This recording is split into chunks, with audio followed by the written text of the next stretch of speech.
Hello to everyone, Apex institute की biology classes में आपका स्वागत है।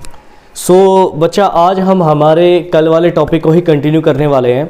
उसमें से एक छोटा सा पोर्शन था जो कि बहुत ही कंपलसरी है और वो आपका रह गया है, ठीक है। और आज ही हम देखने वाले हैं कि फंगस में आगे कितनी इसकी किस्में मिलती हैं, ठीक है। तो उससे वहाँ आगे मूव करने से पहले एक छोटी सी चीज़ जो कल रह गई थी आपको समझाने वाली, उसको थोड़ा सा ध्यान से एक बार देख लेते हैं, फिर ही हम आगे मूव कर पाएंगे। तो कल हम बात कर रहे थे सेक्सुअल रिप्रोडक्शन इन फंगस के बारे में, राइट। तो सेक्सुअल रिप्रोडक्शन में हमको पता है दो कंपैरिजन टाइप के हाइफेज जो थे वो आपस में आ रहे थे, है ना। पहले क्या कर रहे थे ये, पहले प्लाज्मोगैमी था, आपको पता ही है, राइट। प्लाज्मो GAMY प्लाज्मोगैमी, ठीक है। उसके बाद क्या था, फिर था कैरियोगैमी, ठीक है ना। लास्ट में जाइगोट, इसकी क्या हो गई थी, डिवीजन्स यानी मियोसिस, ठीक है। और जाइगोट कैसा बना था, 2n टाइप का। और हाइफेज कैसे थे, N+N टाइप के, ठीक है ना। ये भी N था, ये भी N था। इसके बारे में कल हमने पढ़ लिया था। अब हम देखने वाले ये है, हमें पता है कि हैप्लॉन्टिक लाइफ साइकिल रहता है फंगस के अंदर, राइट। क्या रहता है, हैप्लॉन्टिक लाइफ साइकिल, यानी कि ये N नंबर क्रोमोसोम जिसमें प्रेजेंट रहते हैं। तो जब ये प्लाज्मोगैमी और कैरियोगैमी प्रोसेस कर रहा होता है, कई इसकी किस्में ऐसी हैं जिनमें इमीडिएटली ये कंबाइन कर जाता है ना। प्लाज्मोगैमी के जस्ट बाद कैरियोगैमी इमीडिएटली हो जाता है। लेकिन कुछ इसकी स्पीसीज या फॉर्म्स ऐसी हैं जिनके अंदर इमीडिएट नहीं हो पाता, तो उसमें क्या है, एक डाइकैरियन फेस बन जाता है। कैसा, जिसके अंदर एक सेल रहेगा, मान लो ऐसा एक फेस बन जाता है, ठीक है। एक हाइफी, ये दूसरा हाइफी, और यहाँ पर दो न्यूक्लियस प्रेजेंट है, ठीक है ना। ये हाइफी है, ऑलराइट, और ये भी हाइफी है। तो एक डाइकैरियन फेस बन जाता है, इसको क्या बोलते हैं, डाइकैरियन फेस, ठीक है ना। मोस्टली ऐसा किस में देखने को मिलता है, एस्कोमाइसीट्स और बेसिडियोमाइसीट्स, ये इसकी दो एग्जाम्पल्स हैं जिनके अंदर ये डाइकैरियन फेस देखने को मिलता है। तो इसको आप लिख लो स्पेशली स्टार लगा के, ठीक है ना। डाइकैरियन फेस इन दो एग्जाम्पल्स में मिलता है। चलिए अब आगे बात करते हैं। लेटरल, बाद में जब फंगस के बारे में इतनी स्टडी हो गई तो फंगस को अब आगे क्लासिफाई करना इजी हो गया, राइट। तो जब इसको क्लासिफाई किया, किस बेस पे इसको क्लासिफाई किया आगे, कि इसकी अलग अलग किस्में हैं, उनमें अलग अलग डिफरेंस है, वो बेस रखा गया पहला कि मॉर्फोलॉजिकली इसमें क्या डिफरेंस मिलता है सभी फंगस की किस्मों में। मान लो कोई किस्म है X, नाम मैं आपको बताने वाला हूँ, जस्ट वेट। X है, Y है, Z है, ठीक है। तीनों में मॉर्फोलॉजिकली क्या डिफरेंस है, पहला, ठीक है। पहला क्या बेस रखा गया, यहां पर लिख लेते हैं,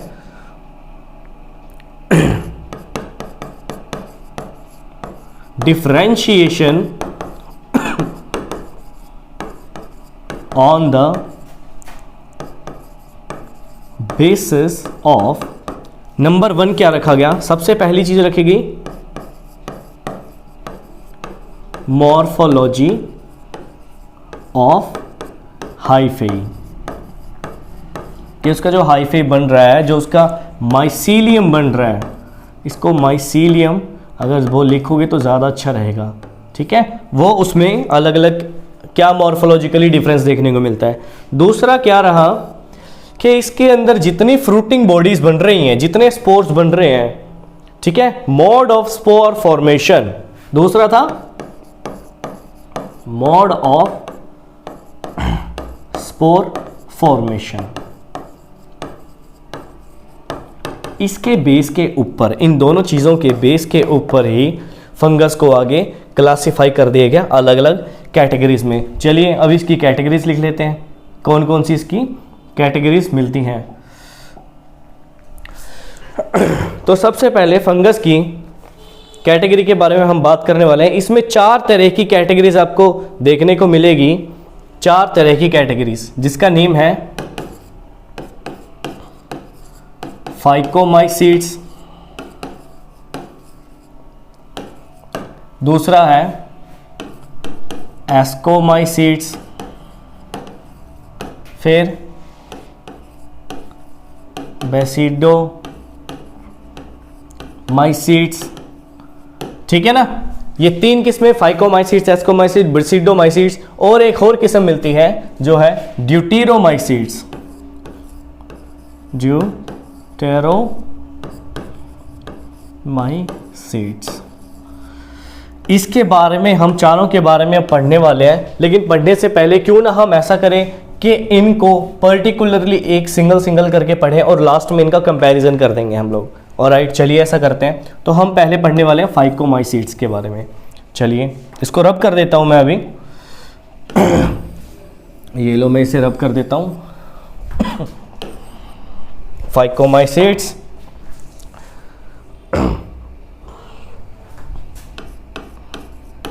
फाइकोमाइसीट्स।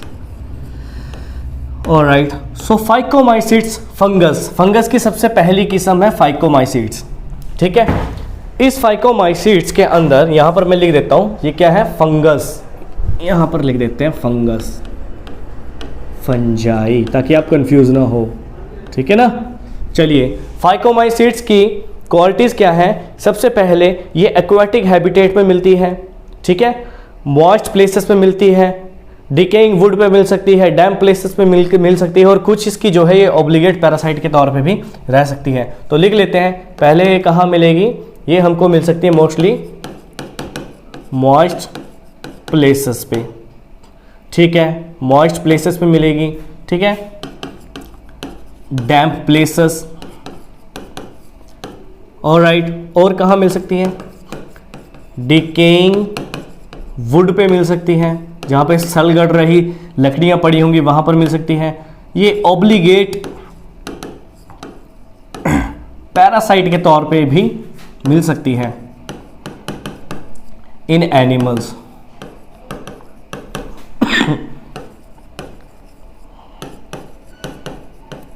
ठीक है, और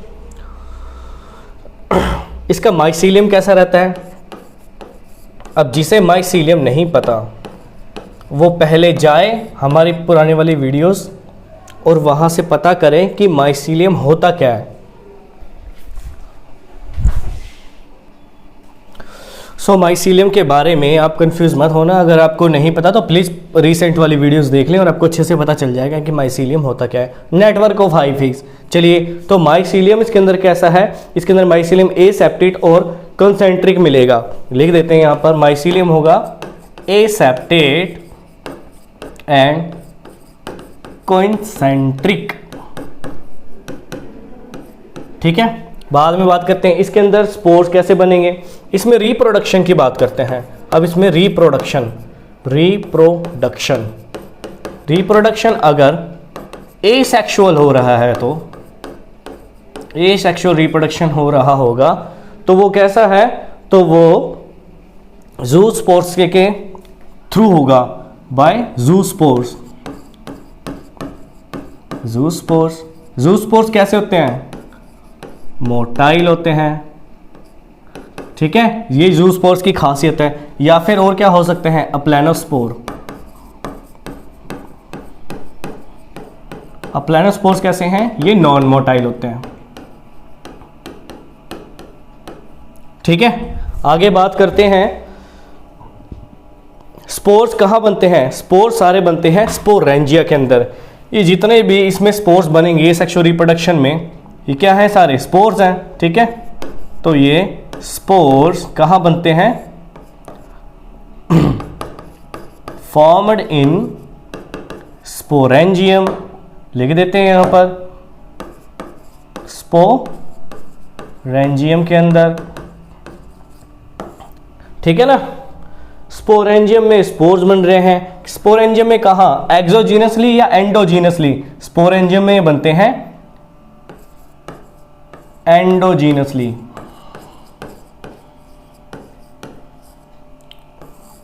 स्टार लगा लो इसे स्पेशली।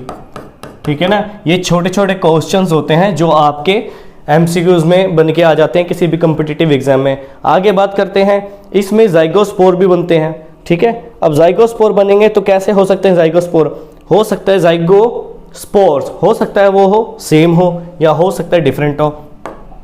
अगर बात कर लें रिप्रोडक्शन, हमने यहाँ पर बात की थी, इसमें क्या है एसेक्सुअल रिप्रोडक्शन। अगर इसमें रिप्रोडक्शन सेक्सुअल हुआ तो, अगर ये वाला पेन नहीं, हम दूसरा पेन यूज कर लेते हैं, अगर इसमें रिप्रोडक्शन कैसी है सेक्सुअल है तो जाइगोस्पोर्स, जाइगोस्पोर्स ये कब बनेंगे जाइगोस्पोर्स, यानी गैमीट्स कब बनेंगे? हो सकता है दो टाइप के हों, हो सकता है ये दो टाइप के हों, या तो आइसोगेमस या फिर एन आइसोगेमस, गैमीट्स, ठीक है। ये दोनों चीजें क्या है? ये है गैमीट्स। इनको यहां पर लिख देते हैं हम लोग आपको, ताकि इजीली पता चल जाए ये क्या है, GAMETS, गैमेट्स, ठीक है ना। चलिए अब आगे बात कर लेते हैं। आइसोगेमस में क्या होता है? जो आइसोगेमस के अंदर गैमेट्स बने हैं ये सारे रहेंगे मॉर्फोलॉजिकली सिमिलर। ये क्या होंगे? Morphological similar. Iso means same, ठीक है। Gamous means gametes. Anisogamous यानी कि मॉर्फोलॉजिकल डिसिमिलर। मॉर्फोलॉजिकल क्या रहेंगे? Morphologically dissimilar, dissimilar in morphology. Size में भी अलग रहेंगे, ठीक है, स्ट्रक्चर में भी अलग रहेंगे। तो मॉर्फोलॉजिकली सिमिलर एंड डिसिमिलर दो तरह के हो सकते हैं। इसमें एग्जांपल्स क्या क्या हैं? Mucor, Rhizopus, Albugo. मैं एग्जांपल को उस तरफ लिख देता हूं, ठीक है। इसमें कुछ एग्जांपल भी देखने को मिलती है। इसकी क्या क्या एग्जांपल है यहां पर लिख लो आप। एग्जांपल्स क्या है? म्यूकर, राइजोपस और एल्ब्यूगो, एल्ब्यूगो। ये इसकी 3 एग्जांपल्स मिलती हैं। ऑलराइट, आई होप इतना आपको समझ में आ गया होगा। चलिए अब फाइकोमाइसीट्स के बाद चलते हैं इसकी अगली कैटेगरी की तरफ। चलिए नेक्स्ट बात कर लेते हैं। फाइकोमाइसीट्स के बाद हम बात करेंगे एस्कोमाइसीट्स के बारे में। एस्कोमाइसीट्स फंजाई है ये भी, राइट, क्योंकि ये फंजाई की सेकंड कैटेगरी है। तो एस्कोमाइसीट्स, इसकी क्या क्या प्रॉपर्टी है? इसे कॉमनली सैक फंजाई भी बोलते हैं और मोस्टली मल्टी सेलुलर ये रहती है। क्या क्या बोलते हैं इसके? इसे एस्कोमाइसीट्स को मोस्टली मल्टी सेलुलर रहती है, मल्टी सेलुलर रहती है। और इसे क्या बोलते हैं? Also known as sac fungi. इसे स्टार लगा लो, ये बहुत जरूरी है वर्ड, ठीक है ना। इसके बारे में हम आपको अभी बात करेंगे, सारी डायग्रामेटिकली दिखाएंगे, ठीक है। चलिए सैक फंजाई भी इसको बोलते हैं। अगर ये मल्टी सेलुलर है, मोस्टली मल्टी सेलुलर बोल रहा है, इट मीन्स इसके अंदर कुछ यूनिसेलुलर भी मिलती हैं। अगर ये मल्टी सेलुलर है, अगर ये मल्टी सेलुलर है तो क्या बनाया गया? पेनिसिलिन जैसे एग्जांपल है,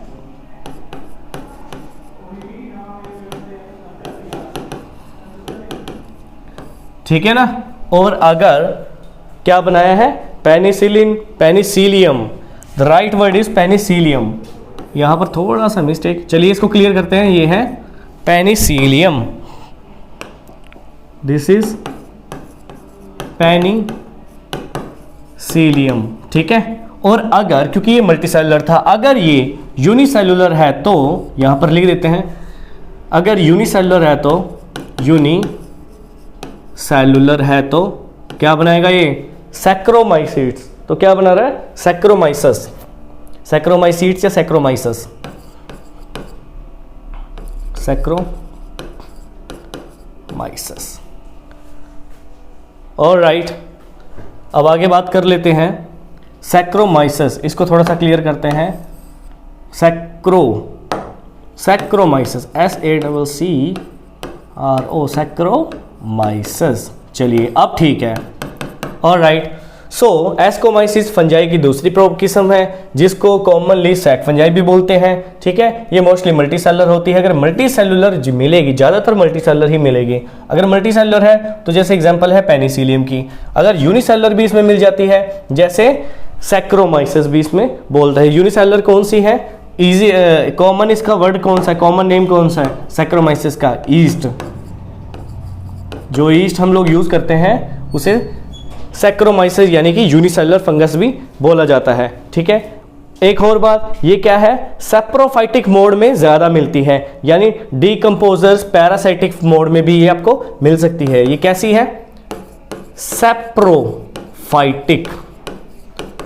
सैप्रोफाइटिक मीन्स जो सकिंग वाले हैं, क्योंकि हमने लास्ट वाली वीडियो के अंदर इस चीज के बारे में अच्छे से आपको क्लियरिफाई किया था कि सैप्रो मीन्स जो सकिंग करने वाले हैं। सैप्रोफाइटिक है तो ये कैसी हो सकती है? ये डीकंपोजर टाइप होगी। ठीक है ना, सैक्रोफाइसिस डीकंपोजर होगी, पैरासिटिक होगी। और एक और चीज इसके बारे में, पैरासाइटिक, एक और खास चीज ये क्या है? ये कैप्रोफिलस भी होती है। क्या है ये? कैप्रोफिलस। लिख लेते हैं यहां पर, इसको अलग कलर से लिखते हैं ताकि आपको पता चले। कैप्रोफिलस भी इसको बोलते हैं। कैप्रोफिलस का मीन्स क्या है? जो ग्रो करे डंग पे, ग्रो ऑन डंग। डंग क्या है इसके बारे में आपको सबको पता ही है। पंजाबी में बोलते हैं ना गोहा, वही है ये। हिंदी में गोबर बोल देते हैं, वही है डंग। ठीक है, तो कैप्रोफिलस भी ये होती है, सैप्रोफाइटिक मोड में मिलती है। आगे बात कर लेते हैं, इसकी माइसीलियम कैसी है? अगर इसके स्ट्रक्चर के बारे में बात करेंगे तो इसकी माइसीलियम कैसी है? माइसीलियम है इसकी सेप्टेट एंड ब्रांच्ड। सेप्टेट और कैसी रहेगी? Septate and branched.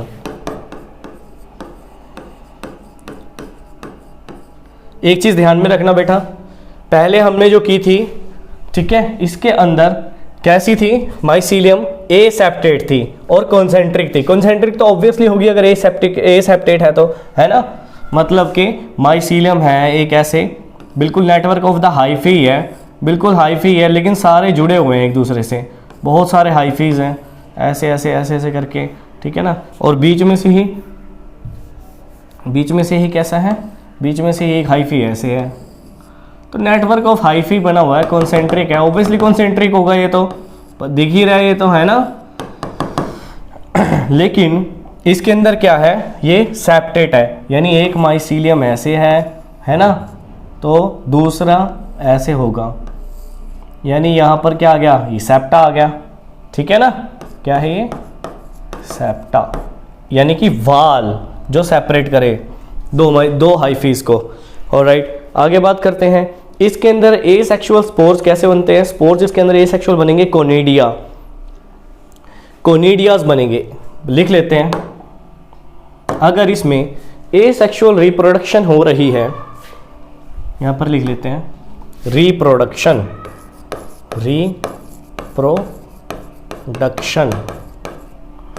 अगर रिप्रोडक्शन एसेक्सुअल है तो इसके अंदर क्या बन रहे होंगे? इसके अंदर बन रहे हैं कोनिडियाज। ये कोनिडिया कहां बनते हैं? कोनिडियोफोर पे, कोनिडियोफोर पे। ठीक है, ऑलराइट, कोनिडिया बनेंगे। और इस एक और चीज, कोनिडिया क्या है? स्फेरिकल होते हैं माइसीलियम। ये स्फेरिकल माइसीलियम है, लिख लो इसको स्पेशली आप लोग। ये क्या है? Spherical mycelium. यहां पे लिख लेते हैं स्फेरिकल माइसीलियम है। ठीक है, कोनिडियोफोर क्या है? स्फेरिकल माइसीलियम है। और अब ये एक्सोजीनसली बनेंगे या एंडोजीनसली बनेंगे? ये बनते हैं एक्सोजीनसली। यानी कि बाहर की तरफ, एक्सो मीन्स बाहर की तरफ। अगर स्फेरिकल मैं बना लेता हूँ, मान लो ये इसका बनाया था हमने माइसीलियम, ठीक है, इस तरह से स्फेरिकल माइसीलियम है, तो ये कहाँ बन रहे हैं, एक्सोजीनसली, यानी कि ऊपर सतह पर इस तरह लगेंगे कोनिडियाज ऐसे लगे रहेंगे, ठीक है ना, समझ में आ रहा होगा। ऑलराइट, चलिए आगे बात करते हैं। आपकी एनसीईआरटी बुक में 2.5 फिगर के अंदर ये बहुत ही अच्छे से दिखाया हुआ है, वहां से आप इसको देख सकते हो। कोनिडिया बाद में क्या करता है, जर्मिनेट करके एक अलग से माइसीलियम बना लेगा। बिल्कुल, कोनिडियाज बाद में क्या करते हैं, बाद में ये जर्मिनेट करेंगे, जर्मिनेट करके क्या करेंगे, अलग से माइसीलियम बना देंगे। चलिए आगे बात करते हैं। अगर इसके अंदर, अभी तो करी थी सेक्सुअल रिप्रोडक्शन की बात, एसेक्सुअल की बात की थी, अब बात करते हैं अगर इसके अंदर सेक्सुअल रिप्रोडक्शन हो रहा है तो किससे होंगे, यहां पर लिख देते हैं। अगर ये कर रहा है सेक्सुअल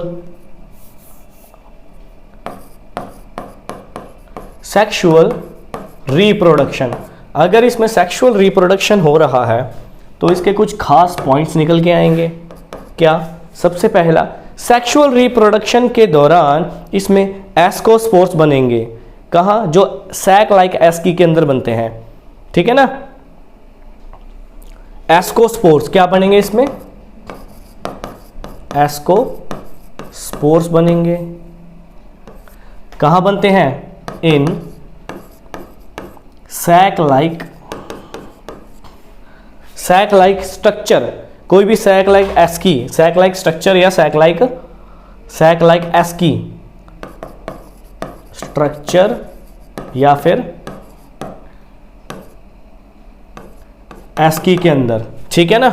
चलिए आगे बात करते हैं। ये अलग अलग स्ट्रक्चर के हो सकते हैं, अलग अलग टाइप की फ्रूटिंग बॉडीज हो सकती है कोनिडियास जो यहाँ पर ये बन रहे हैं। याद रखना कोनिडिया भी यहाँ पे बनते हैं, जो कि अगर कोनिडिया की बात आ जाएगी तो याद रखना वो बन रहे हैं एसेक्सुअली, और अगर यहाँ पे एस्कोस्पोर्स की बात आ जाएगी तो वो बन रहे हैं सेक्सुअली, जो कि एक सैक लाइक स्ट्रक्चर के अंदर बन रहा है। इसकी स्ट्रक्चर मैं आपको अभी दिखाऊंगा, जरा इसे कंप्लीट करते हैं।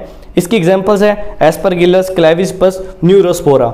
एग्जाम्पल लिख लेते हैं इसकी, बहुत ही इंपॉर्टेंट एग्जाम्पल है, लिख लेते हैं इसकी। एग्जाम्पल क्या है, एस्परगिलस,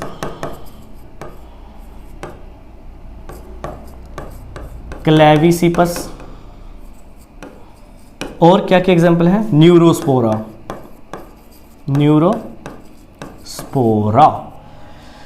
एक चीज ध्यान रखना खास यहां पर स्पेशली आपके लिए, जो न्यूरोस्पोरा है इसे खास तौर पे बायोकेमिकल और जेनेटिक वर्क में यूज किया जाता है, ठीक है। न्यूरोस्पोरा को, ये जो न्यूरोस्पोरा है इसे खास तौर पे कहां, यहां पे स्टार लगा लेते हैं, मैं लिख देता हूं इसके बारे में थोड़ा सा। न्यूरोस्पोरा क्या,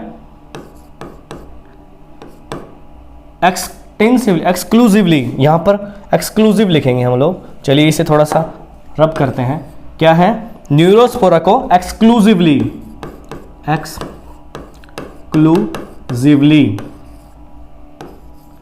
used in biochemical and genetic work, ठीक है ना, खास तौर पे न्यूरोस्पोरा को यूज किया जाता है। इसके अलावा इसकी कुछ और फॉर्म्स भी मिल जाती हैं, जैसे कुछ और इसकी एग्जांपल्स हैं, जैसे मॉरल्स और बफल्स। ये भी फंगस की एक किस्म है। एस्कोमाइसीड्स के अंदर ही ये भी दो एग्जांपल्स आ जाते हैं अलग से, जिन्हें डिलीशियस फंगस भी बोला जाता है। याद रखना स्पेशली, डिलीशियस क्या है, डिलीशियस फंगस भी इसको बोला जाता है, फंगस। ये दो इसकी फॉर्म्स अलग से हैं, ठीक है, मॉरल्स एंड बफल्स। आगे बात करते हैं, इन्हें एडिबल भी बोला। अब डिलीशियस है तो ऑब्वियसली बात है एडिबल होंगी। कैसी हैं ये, edible,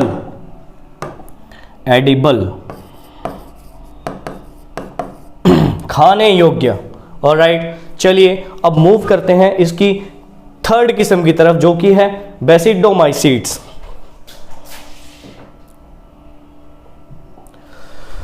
that is बेसिडोमाइसीट्स। बेसिडोमाइसीट्स,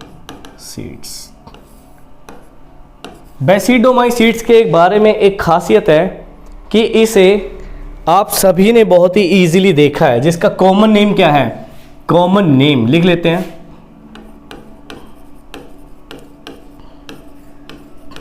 common name क्या है इसका, इसे बोलते हैं मशरूम या फिर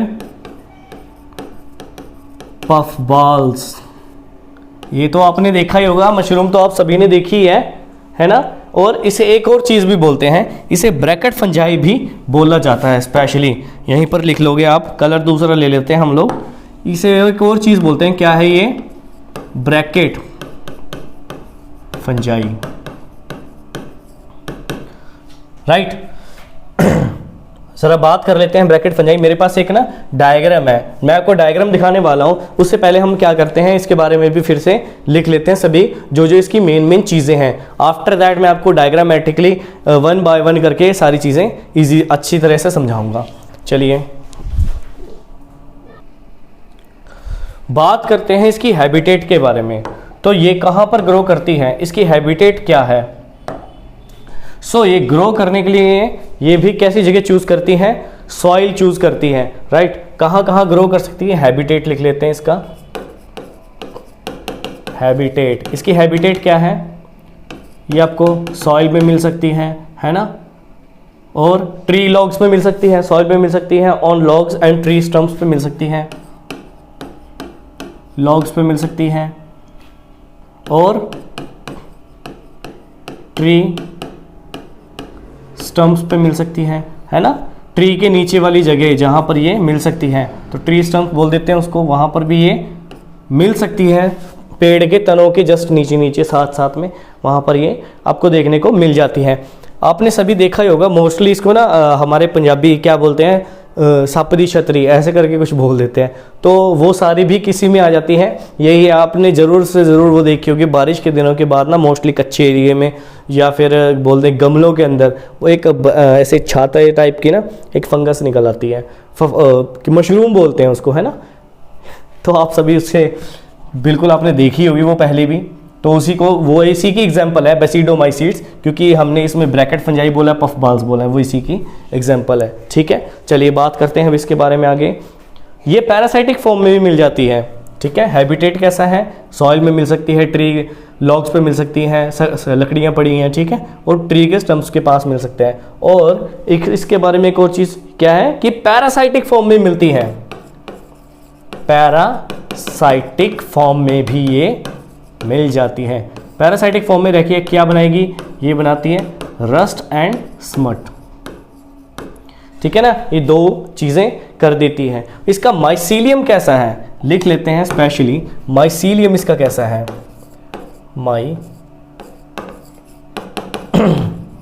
इसका भी माइसीलियम वही सेप्टेट और ब्रांच्ड। ठीक है ना, माइसीलियम इसमें भी सेप्टेट एंड ब्रांच्ड मिलेगा। आगे एसेक्सुअल स्पोर्स इसमें जनरली देखने को नहीं मिलते। अगर एसेक्सुअली की बात करें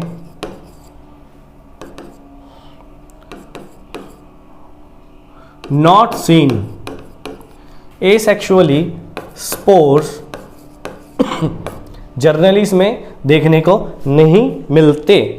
लेकिन ये क्या बहुत ही इजी चीज़ एक शो करती है, फ्रेगमेंटेशन, एक वेजिटेटिव मेथड शो करती है ये रिप्रोडक्शन में। क्या, वेजिटेटिव मेथड, वेजिटेटिव फ्रेगमेंटेशन। इसमें क्या है, वेजिटेटिव फ्रेगमेंटेशन बहुत ही कॉमन है। ठीक है, आगे बात कर लेते हैं। वे सेक्सुअल स्पोर्स तो बन नहीं रहे, तो सेक्स ऑर्गन्स इसमें क्या होंगे, सेक्स ऑर्गन्स क्या है, एब्सेंट है। अब यहाँ पर बात कर लेते हैं सेक्सुअल रिप्रोडक्शन में भी अब सेक्स ऑर्गन्स यहाँ लिख लेते हैं पहले। सेक्स ऑर्गन्स क्या है इसमें? Sex organs absent. ठीक है, आगे बात करते हैं। अब ये एब्सेंट है तो क्या होगा? प्लाज्मोगैमीज में हो जाती है fusion of two different gametophytic. इसमें क्या हो जाता है? बस दो कंपैटिबल मेटिंग टाइप के हाइफेज क्लोज आ जाते हैं और क्या करते हैं? प्लाज्मोगैमी करते हैं। तो यहां पर लिख लेते हैं प्लाज्मोगैमी टेक्स प्लेस। उसके बाद क्या होगा? इसमें क्या होता है? कंपैटिबल टाइप के दो हाइफेज आ जाते हैं। फिर कैरियोगैमी हो जाएगा, ठीक है ना। इसके बाद कैरियोगैमी के बाद क्या होगा? ठीक है ना, कैरियोगैमी के बाद फिर वही बात है, कैरियोगैमी में फिर मियोसिस, जाइगोट बन जाएगा और मियोसिस होने लग जाएगी। क्या हो जाएगा? जाइगोट बन के मियोसिस, ठीक है ना। बस यहीं से मियोसिस होने के बाद फिर क्या हो जाएगा? स्पोर्स बन जाएंगे। स्पोर्स बन के फिर वो अलग से ग्रो करने लग जाएगी। अलग से फिर क्या बना लेगा ये? हाइफे या फिर माइसीलियम। हाइफे या फिर माइसीलियम, ठीक है ना, डिफरेंट बना लेगा। एक चीज और, जब ये प्लाज्मोगैमी करेगा उस वक्त फ्यूजन ऑफ टू डिफरेंट हाइफेज तो होगा जो जीनोटाइपिकली डिफरेंट रहेंगे। याद रखना क्या होगा? Fusion of two different genotypic hyphae. ऐसा नहीं है कि एक एरिया में एक जगह पे जितनी भी सारी फंगस लगी हुई है ये और वही आपस में जो है प्लाज्मोगैमी कर रही है, ऐसा कभी भी नहीं होता। इसमें होगा क्या? अलग अलग जीनोटाइपिकली के वो आपस में एक दूसरे के क्लोज आएंगे और क्लोज आने के बाद प्लाज्मोगैमी, कैरियोगैमी और जाइगोट मियोसिस वगैरह वो प्रोसेस फिर आगे फॉलो अप होगी, राइट। एक चीज और, इसमें डाइकैरियोटिक स्ट्रक्चर बन जाता है एक, जिसको बोला जाता है basidium. Dikaryotic structure, right. So यहां पर जो डाइकैरियोटिक स्ट्रक्चर जो बनेगा इसे क्या बोलते हैं? इसे बोलेंगे बेसिडियम, राइट। इसको लिखते रहो आप। बेसिडियम क्या है? Dikaryotic structure. इसको आप लिखते रहो, ठीक है। बेसिडियम कहाँ बनता है? मोस्टली बेसिडियोफोर पे बनता है। बेसिडियम कहाँ बन रहा है? बिल्कुल ठीक है, ऑन बेसिडियोफोर, ठीक है ना। समझ में आ रहा है ना? इसलिए बेसिडियम बन रहा है बेसिडियोफोर पे। आगे फिर वही प्रोसेस है जो हमने फॉलो अप कर दी। अच्छा, इसकी कुछ एग्जांपल्स हैं, एग्जांपल्स लिख लो। अगैरिकस, ओस्टिलागो और पक्सीनिया। इसकी एग्जांपल क्या क्या है? मैं एग्जांपल यहाँ पर लिख दूँ, बेटर रहेगा। और राइट, तो एग्जांपल हम लोग यहाँ लिख देते हैं। इसमें कुछ एग्जांपल्स देखने को मिलती हैं, जैसे सबसे पहले अगैरिकस। सबसे पहली इसकी जो एग्जांपल है वो कौन सी है? Agaricus, Agaricus. फिर ओस्टिलागो और पक्सीनिया। हमने पहले बात की थी कि पक्सीनिया क्या है? एक पैरासाइटिक मोड है, पैरासाइटिक फंगस है। तो ये किस में आ जाती है? बेसिडियोमाइसीट्स में आ जाती है। हमने यहाँ पे भी लिखा हुआ है, देखो, ठीक है ना। कहाँ पे करती है पक्सीनिया? पैरासाइटिक फॉर्म में प्लांट्स के साथ रहेगी। ये क्या करती है? रस्ट करती है। क्या कर रही है ये? रस्ट। पक्सीनिया क्या करती है? रस्ट कर देती है। ये क्या करती है? स्मट करती है। और ये अगैरिकस क्या है? अगैरिकस को मशरूम भी बोलते हैं, ठीक है ना। ये चीज़ आप लिख लेना। रस्ट फंगस भी इसको बोलते हैं। यहाँ पे एक वर्ड ये ऐड कर लो, ये इस तरह से आ जाता है समटाइम्स। समटाइम्स एग्जामिनर आपसे कॉम्पिटिटिव एग्जाम हो या फिर कैसे भी एग्जाम हो उसमें ये चीज़ पूछ लेता है कि रस्ट फंगस कौन सी है, तो वो है पक्सीनिया। किसके अंडर आती है? ये आती है बेसिडोमाइसीट्स के अंडर। चलिए हमारी आखिरी कैटेगरी की तरफ हम लोग मूव करते हैं, जो कि है हमारी डिटेरोमाइसीट्स।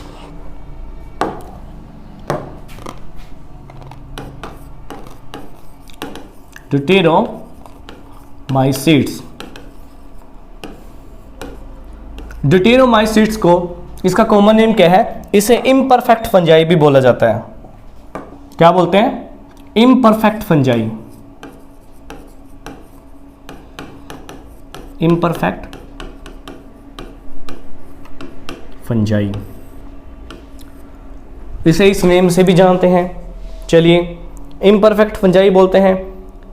इसके एसेक्सुअल और वेजिटेटिव फेज ही जानते हैं, क्योंकि इसका अभी तक जो है इम्परफेक्ट फंजाई से बोला जाता है। क्यों?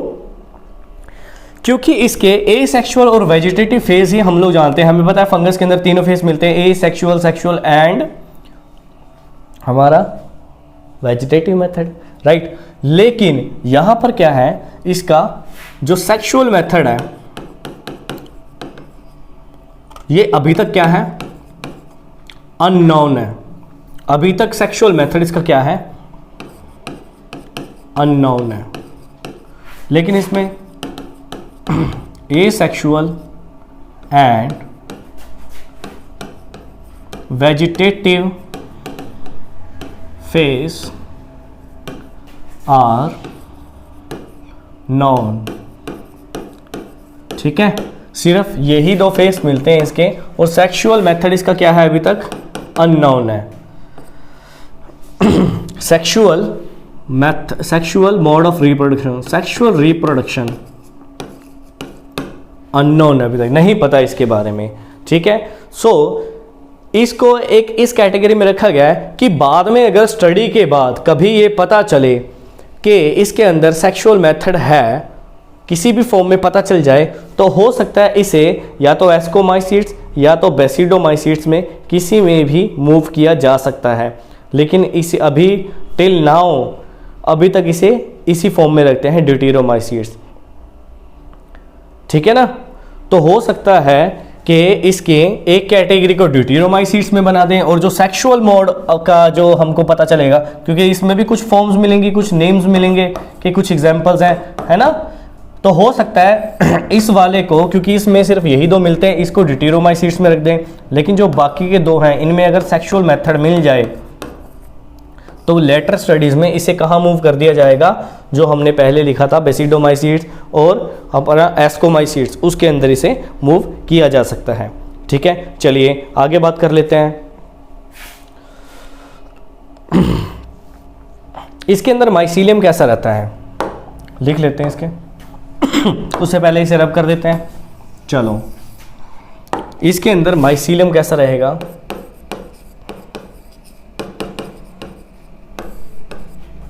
माइसीलियम इसमें भी कैसा मिलेगा आपको? सेप्टेट और ब्रांच्ड मिलेगा, सेप्टेट एंड ब्रांच्ड। ऑलराइट, इसके बाद माइसीलियम सेप्टेट एंड ब्रांच्ड है, और इसमें रिप्रोडक्शन क्या हो रही है? एसेक्सुअल स्पोर्स बनते हैं। एसेक्सुअल मेथड हो रहा है तो इसमें एसेक्सुअल स्पोर्स बनेंगे, right. Asexual spores, asexual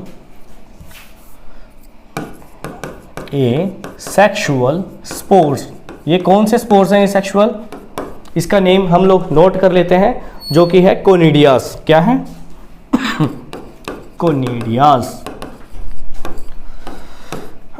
alright, अगर वेजिटेटिव मेथड की बात करें तो वेजिटेटिव मेथड के बारे में आपको पता ही है, ठीक है ना, कि फ्रेगमेंटेशन होगी। चलिए आगे बात करते हैं। इसके माइसीलियम आज ये मिलती कहाँ, कैसे कैसे फॉर्म में है? ये पैरासिटिक और सेप्रोफाइट किसी भी फॉर्म में मिल सकती है। लिख लेते हैं,